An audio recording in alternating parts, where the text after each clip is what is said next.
Hello everyone. In this video, I'll show you how to fix this issue on both Windows 10 and Windows 11. Just follow the steps carefully and we'll solve it together.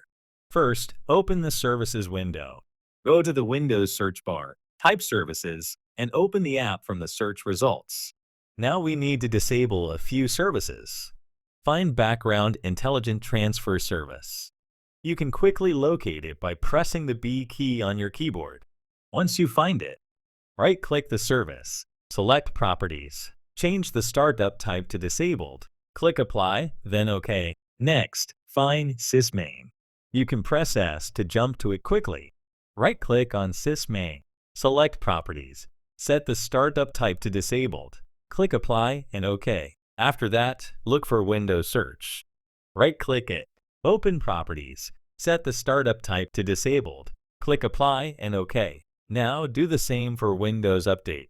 Right-click the service, choose Properties, set the startup type to Disabled, click Apply, then OK. Once finished, close the Services window.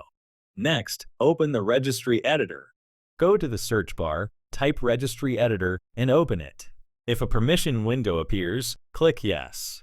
Inside Registry Editor, navigate to the following location: K-Local Machine System, Current Control Set, Control, Session Manager, Memory Management. After opening Memory Management, look on the right side for Clear Page File at Shutdown.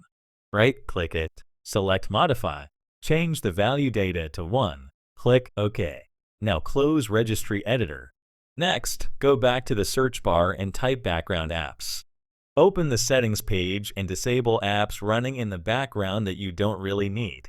You can also uninstall unnecessary applications to improve system performance. Finally, restart your computer. That's it. Your issue should now be fixed. If the video helped you, don't forget to leave a like and subscribe for more Windows troubleshooting tutorials.